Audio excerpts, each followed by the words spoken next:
Halo teman-teman, hari ini aku mau bahas tentang beberapa aplikasi yang biasa aku pakai ketika aku kuliah ataupun sekolah ya.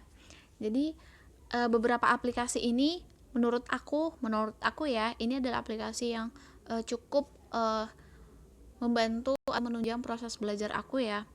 Jadi disclaimer, ini menurut aku pribadi, mungkin ada beberapa aplikasi lainnya yang belum aku ketahui atau aku tidak pakai ya. Jadi aku akan memberikan penjelasan tentang aplikasi yang aku pakai aja. Jadi kalau teman-teman mau menambahkan aplikasi apa aja yang teman-teman gunakan, boleh tulis di kolom komentar. Nah, jadi aplikasi pertama itu adalah aplikasi Meet. Jadi kalau aplikasi Meet ini sama dengan aplikasi Zoom. Jadi biasa kedua aplikasi ini saya gunakan untuk melakukan meet ataupun diskusi ataupun rapat ataupun melakukan kuliah online.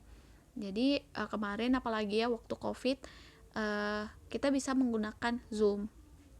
Cuman kedua ini punya sistem yang berbeda menurut aku. Kalau di Google Meet setauku itu tidak ada limit waktu yang diberikan. Jadi kita tidak harus bayar atau langganan dulu atau beli paketnya dulu gitu.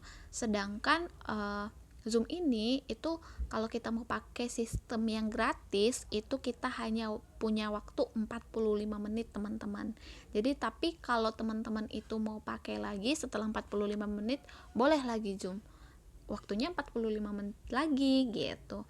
Tapi kalau teman-teman mau yang langsung long atau lama, durasinya itu lama, atau seperti kita nih mau seminar itu biasanya kan lebih dari 1 jam.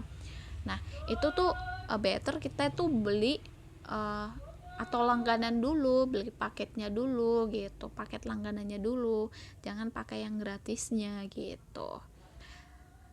Jadi kalau kedua ini membantu, cuman ada beberapa sistem yang berbeda ya. Jadi tergantung teman-teman sekalian biasanya mau pakai yang mana, nyamannya pakai yang mana gitu. Selainnya adalah Gmail. Nah kalau Gmail ini sistemnya itu gampangnya itu adalah pengiriman pesan itu tapi dalam ranah yang formal ya teman-teman. Jadi selain untuk mengirim pesan juga biasanya kita pakai email ini atau Gmail ini untuk biasa daftar aplikasi, untuk data diri juga biasanya dicantumkan gitu. Jadi better teman-teman itu masing-masing punya Gmail masing-masing, akun Gmailnya masing-masing gitu. Biasanya kalau kita beli handphone baru biasanya langsung ada sih gitu. Kemudian yang paling serbaguna menurut saya itu adalah aplikasi Canva. Nah kalau aplikasi Canva ini dia serbaguna dan sangat membantu khususnya dalam pembuatan PPT ya teman-teman atau PowerPoint. Jadi pengalaman saya ketika kuliah itu banyak sekali tugas-tugas dari dosen yang mengharuskan kita untuk presentasi. Berarti kita harus membuat PPT terlebih dahulu. Jadi untuk menciptakan presentasi yang menarik, menurut saya kita harus membuat PPT yang menarik juga ya, agar audiensnya atau teman-teman kita itu semangat ataupun tertarik mendengarkan paparan materi yang akan kita jelaskan. Nah, teman-teman di sini itu ada beberapa produk yang bisa kita pilih, ada konten Instagram, sampul buku, presentasi dan lain sebagainya, bahkan ada video. Teman-teman tinggal menyesuaikan teman-teman mau pakai yang mana. Biasanya aku pakai yang presentasi yang seperti ini, nanti diklik. Cuman kalau dia di Canva ini ada tuh yang sistem pro dan juga yang gratis. Nah kalau yang pro ini adalah sistem yang kita harus bayar atau langganan terlebih dahulu, simpelnya seperti itu.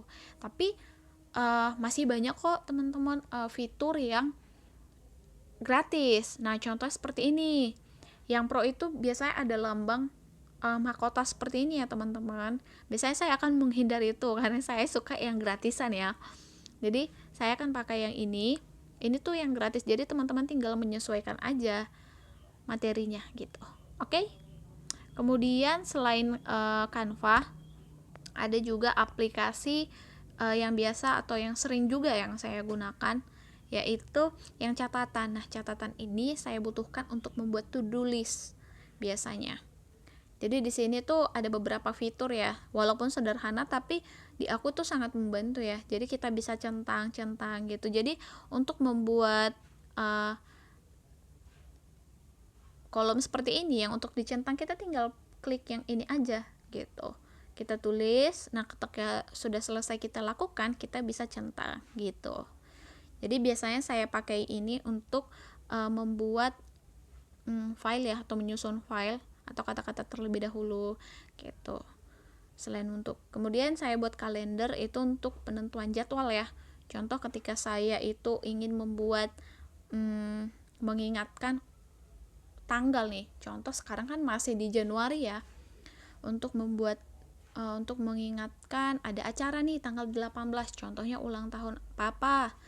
Nah, kita bisa bikin mau diingatkan sepanjang hari atau berjadwal. Saya mau diingatkan berjadwal saja, berarti saya klik nih, pukul berapa saya mau diingatkan? Saya mau diingatkan pukul 6.00. Jadi pagi-pagi saya mau diingatkan. Setelah semua sudah di set, kita bisa tinggal simpan. Oke, seperti itu ya teman-teman ya. Kemudian